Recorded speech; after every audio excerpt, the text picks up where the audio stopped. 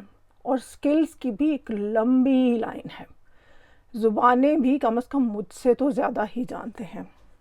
لیکن یہ کیا، پبلیکیشن کے نام پر ایک حوالہ، ایک ریفرنس، اور وہ بھی ایک جرنل کا، یعنی کہ صرف جرنل کا نام. پبلیکیشن کیا ہے واللہ عالم.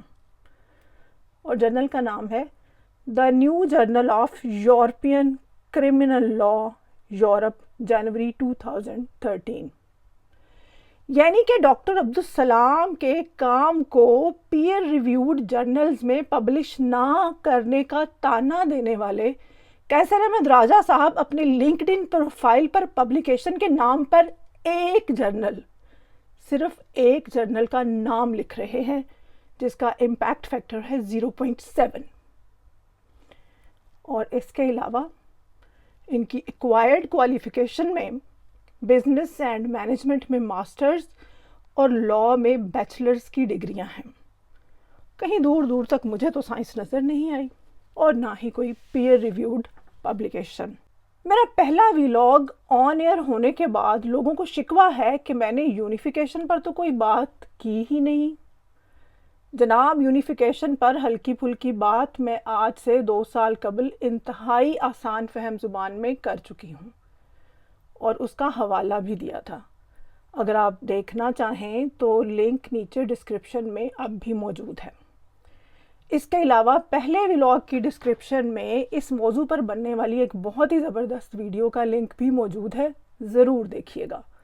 اور اس کا نام ہے is there one all powerful super force controlling the universe.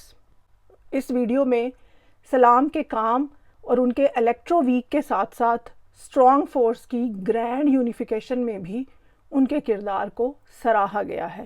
سلام کے شاگردوں کی یادداشتوں سے بھی پتہ چلتا ہے کہ وہ گریوٹی کو بھی اس عظیم اتحاد میں شامل کرنا چاہتے تھے. خیر، یہ سب باتیں تو بعد میں ہوتی رہیں گی. واپس چلتے ہیں قیصر علی راجہ صاحب کے ویلاگ اگلی ٹروتھ کی طرف. قیصر علی راجہ صاحب ایک وکیل اور بزنس ایڈوائزر ہونے کی حیثیت سے اپنے کام میں بہت ماہر ہیں. انہوں نے اپنے اس ولاگ کو 13 حصوں میں ڈیوائیڈ کیا ہے. ہم باری باری ان سب کا جائزہ لیں گے. سب سے پہلے انٹروڈکشن میں وہ فرماتے ہیں، آج ہم بات کریں گے ڈاکٹر عبدالسلام کے نوبل پرائز پہ. کچھ بھی کہنے سے پہلے میں ایک دو چیزیں کہنا چاہوں گا. ایک تو یہ کہ بہت زیادہ لائکلی ہے کہ آج کا ویڈیو کچھ لوگوں کی فیلنگز کو ہرٹ کرے گا، لیکن فیکٹس کی بیوٹی یہ ہے کہ یہ انڈیفرنٹ ہوتے ہیں فیلنگز سے. یہ حقائق کو پرواہ نہیں ہوتی کہ کسی انسان کی فیلنگز پہ کیا اثر پڑے گا، وہ حقائق ہوتے ہیں. That's first thing. Secondly, straight away اس ویڈیو پہ اعتراضات جو آئیں گے اس پہ نمبر 1 اعتراض یہ ہوگا کہ چونکہ ڈاکٹر عبدالسلام قادیانی ہے دیر فور آپ لوگ تو ایسا کر رہے ہیں ویسا کر رہے ہیں. Now I want to make very very clear کہ میرا ڈاکٹر عبدالسلام کے ریلیجن سے کوئی لینا دینا نہیں ہے. ہم مسلمانوں کا قادیانیوں کے بارے میں کیا خیال ہے وہ پبلک ریکارڈ کا حصہ ہے. اس ویڈیو میں ہم کوئی ایسی بات ڈسکس نہیں کریں گے. سیکنڈلی، ٹو ایوائڈ کوئی بھی ایسی پوٹینشیل چیز کہ شاید میں بحیثیت مسلمان ایک قادیانی کے خلاف ویڈیو بنا رہا ہوں، تو میں یہ چیز واضح کرنا چاہتا ہوں کہ اس ویڈیو میں جتنے بھی حوالے استعمال کیے جائیں گے ان میں سے کوئی بھی حوالہ کسی مسلمان کی طرف سے نہیں ہے، کسی پاکستانی کی طرف سے نہیں ہے. یہ حوالے سارے سائنس کی دنیا سے ہیں، سائنسدانوں کے ہیں، سائنس کے جو مورخین ہیں ان کے حوالے سے ہیں، جو تھیورسٹس ہیں، جو فزسسٹس ہیں، یہ ان کی طرف سے ہیں. اور اگر آپ یہ ویڈیو یوٹیوب پہ دیکھ رہے ہیں تو آپ کو ڈسکرپشن میں یہ سارے حوالے مل بھی جائیں گے. جی سر، بجا فرمایا آپ نے. حقائق تو حقائق ہوتے ہیں. اور پھر راجہ صاحب ساتھ یہ بھی کہتے ہیں کہ چونکہ ڈاکٹر عبدالسلام قادیانی ہیں، یہ بات کہہ کر وہ خود حقائق سے روگردانی کے مرتکب ہوئے ہیں. ڈاکٹر عبدالسلام ہمیشہ اپنے آپ کو احمدی کہتے تھے، قادیانی نہیں. ان کو قادیانی کہنا بالکل ایسے ہی ہے جیسے جٹوں کی گوت چیمے کو چٹھا کہنا یا واہلے کو باجوہ بنا دینا. حالانکہ ہیں تو دونوں ہی جٹ، لیکن ہم لوگ اس بات کو بہت مائنڈ کرتے ہیں. جی جناب، پاکستان کے آئین کی دوسری ترمیم کے مطابق قادیانی اور لاہوری جو اپنے آپ کو احمدی کہلاتے ہیں 2 الگ گروپ ہیں. جیسے جٹوں کی گوت چیمے کو چٹھا کہنا یا واہلے کو باجوہ بنا دینا، حالانکہ ہیں تو دونوں ہی جٹ، لیکن ہم لوگ اس بات کو بہت مائنڈ کرتے ہیں۔ جی جناب، پاکستان کے آئین کی دوسری ترمیم کے مطابق قادیانی اور لاہوری جو اپنے آپ کو احمدی کہلاتے ہیں، دو الگ گروپ ہیں۔ This act may be called the Constitution Second Amendment Act 1974, Amendment of Article 106 of the Constitution. In the Constitution of the Islamic Republic of Pakistan, hereinafter referred to as the Constitution, in Article 106 in Clause 3, after the words communities, the words in brackets, and persons of Qadiani group or the Lahori group who call themselves Ahmadis shall be inserted. Amendment of Article 260 of the Constitution. In the Constitution, in Article 260, after Clause 2, the following new clause shall be added, namely, a person who does not believe in the absolute and unqualified finality of the prophethood of Muhammad, peace be upon him, the last of the prophets, or claims to be a prophet in any sense of the word or of any description whatsoever after Muhammad, peace be upon him, or recognizes such a claimant as a prophet or religious reformer is not a Muslim for the purposes of the Constitution or law. وہی قانون جو دونوں کو دائرہ اسلام سے خارج کرتا ہے، وہی اس بات کا تقاضا بھی کرتا ہے کہ قادیانی اور لاہوری گروپ کو الگ سمجھا جائے۔ آئین پاکستان سے کلو لیتے ہوئے مجھے ان دو گروپوں کے بارے میں پڑھنے کا اتفاق ہوا، اور آج کل سپیسز بھی بہت چل رہی ہیں اس موضوع پر، تو معلوم پڑا کہ بظاہر ایک نظر آنے والے دونوں گروپوں میں عقائد کا کافی فرق ہے۔ کچھ مذہبی حوالہ جات تو میں نیچے ڈسکرپشن میں درج کر دوں گی، لیکن آسان اور مختصر ترین کے لیے انسائکلوپیڈیا آف بریٹینیکا کا حوالہ دے رہی ہوں۔ On the death of the founder, Maulavi Nuruddin was elected by the community as Khalifa, successor. In 1914, when he died, the Ahmadiyya split. The original group, which was based in Qadian and recognized Ghulam Ahmad as prophet, Nabi, and his son Hazrat Mirza Bashir ad-Din Mahmud Ahmad as the second caliph, and the new Lahore society that accepted Ghulam Ahmad only as a reformer, Mujaddid. ایک شخص جو عقائد کے لحاظ سے خود کو احمدی کہتا تھا، اس کو قادیانی کہنا آئین کی دوسری ترمیم کی روح سے غیر مناسب ہے۔ اگر آپ کہنا چاہتے ہیں تو لاہوری گروپ کہیے، جیسا کہ آئین میں درج ہے، لیکن راجہ صاحب نے ان کو قادیانی ہی کہنا ہے، کیونکہ احمدی یا لاہوری گروپ کہنے سے ان کو وہ تسلی نہیں ملتی جو دوسروں کے نام اور عقائد بگاڑنے سے ہم لوگوں کو ملتی ہے۔ اگلی ٹروتھ کے باقی حصوں پر بات کرنے سے پہلے میں کیسر راجہ صاحب کی مہیا کردہ دستاویزات پر بات کرنا چاہوں گی۔ ان کا پہلا ریفرنس ہے امریکن انسٹیٹیوٹ آف فزکس یعنی کہ AIP کی ویب سائٹ پر پڑھا شیلڈن گلاشو، جو کہ نوبل پرائز میں ڈاکٹر عبدالسلام کے ساتھ شریک تھے، ان کا انٹرویو جو ڈیوڈ زیگلر نے 3 جون 2020 یعنی 2020 کو لیا۔ پوائنٹ ٹو بی نوٹڈ، 21 نومبر 1996 کو اسلام کی ڈیتھ کے تقریباً 24 سال بعد۔ اس پر بات ہوگی کسی اور ویلاگ میں۔ کیسر راجہ صاحب کا دوسرا ریفرنس ہے کارنل یونیورسٹی کے آرکائیوز ہسٹری اینڈ فلسفی آف فزکس سیکشن میں پڑھا 11 صفحات پر مشتمل نارمن ڈومبے کا ایک آرٹیکل، جو 9 ستمبر 2011 کو موصول ہوا اور 24 ستمبر 2011 کو آن ایئر ہو گیا۔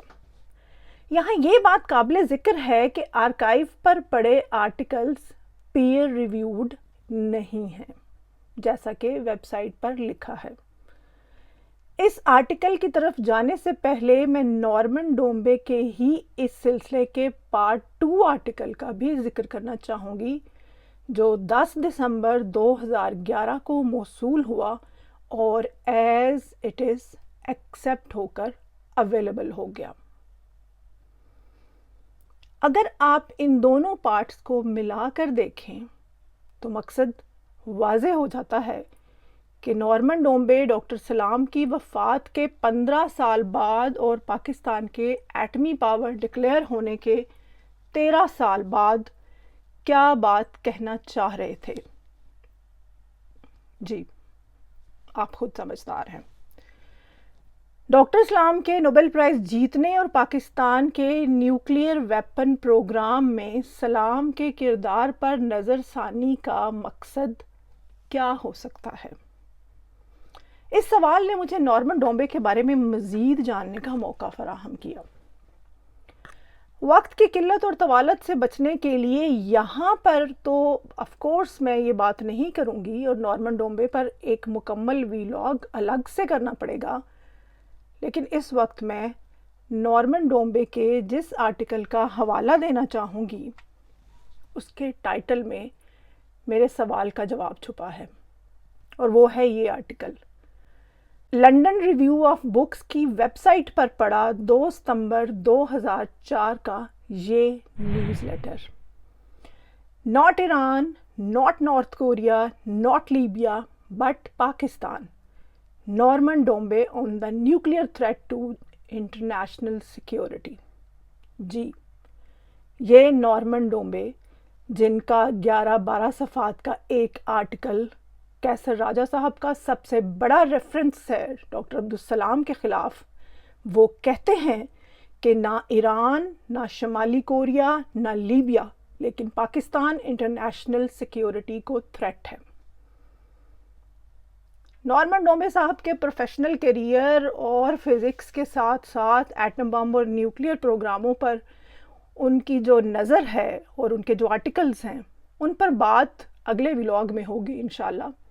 یہاں پر میں اپنے ویورز سے صرف ایک التماس کروں گی کہ ان 3 آرٹیکلز کو جن کے ریفرنس ڈسکرپشن میں موجود ہیں ٹائم لائن کے حساب سے ملا کر دیکھیے تو آپ کو خود بخود سمجھ آ جائے گی کہ ڈاکٹر سلام کے خلاف ہرزہ سرائی کرتے ہوئے موصوف نارمن ڈومبے کے دماغ میں کیا چل رہا تھا.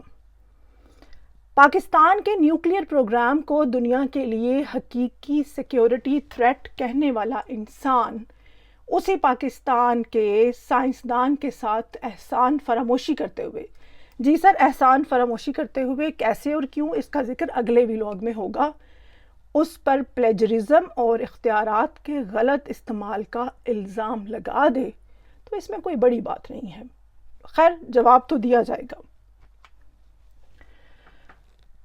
کیسر راجہ صاحب کا تیسرا ریفرنس ہے فرینک کلوز کی کتاب دا انفینٹی پزل، جس کے اگلے ایڈیشن میں کتاب کے سرورق پر 4 شخصیات میں سے ایک ڈاکٹر سلام ہے اور اس کا چوتھا chapter Abdussalam a strong beginning ہے. کتاب میں کیا لکھا ہے اور فرینک کلوز کس طرح کی کتابیں لکھتے ہیں اس کا ذکر بھی ایک اور الگ ولاگ میں ہوگا، لیکن یہاں پر یہ بات قابل ذکر ہے کہ یہ کتاب بھی 2011 میں یعنی کہ عبدالسلام کی وفات کے 15 سال بعد چھپی اور نارمن ڈومبے نے اپنے آرٹیکل عبدالسلام ری اپریزل میں اس کا ذکر بھی کیا ہے. نارمن ڈومبے اور فرینک کلوز کی اپنے پیئرز میں کیا ریپیوٹیشن ہے اس کے لیے میں آپ کی توجہ کولمبیا یونیورسٹی کے میتھمیٹکس ڈپارٹمنٹ کے ایک بلاگ کی طرف دلانا چاہوں گی. یہاں پر پیٹر وائٹ نے نارمن ڈومبے کے عبدالسلام کے ری اپریزل پارٹ 1 کے رسپانس میں 12 ستمبر 2011 کو کیا لکھا، سنیے. How to win the Nobel Prize. I'm too busy to write much on the blog just this moment, and besides, there's nothing of great interest I can think of that needs writing about. So I'll take up commenter Shantanu's suggestion and try to stir up a little trouble with 2 quick topics related to the Nobel Prize. Norman Dombey recently posted on the archive Abdus-Salam, a reappraisal, Part 1, How to Win the Nobel Prize, which more or less seems to argue that Salam didn't deserve his 1979 Nobel. He describes a lot of history I didn't know, but I'm not completely convinced. Part of the argument seems to be that he stole the idea from Weinberg and didn't even know the importance of what he had stolen. But my impression was that no one, not even Weinberg, thought very much of the unified electroweak theory at the time. A quick look at the paper and his collected papers that I take to be the 1961 that justified the Nobel to him appears to discuss the crucial points, a gauge theory with Higgs mechanism, Unfortunately, I don't have more time now to look into this history carefully. If someone expert on this history has comments on the Dombey claims, that would be interesting. Charles says, when I first read this, I had to double check that it was not written by Frank Close at Oxford. He's in the process of writing a book which will dive deeper into this topic and has been probing many theorists who were around Imperial College London and the Higgs phenomenon in the 1960s. On a further review, I noticed Dombey is connected with Dr. Close as indicated by the paper's notes.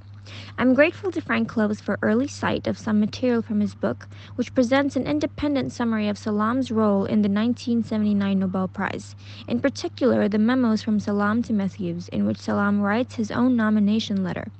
I, and many others, such as bloggers here, put Close, Dombey, and John Ellis in similar light, on the peripheral from the front line of theoretical physics, with clearly some sort of axe to grind or motive behind their positions or fronts.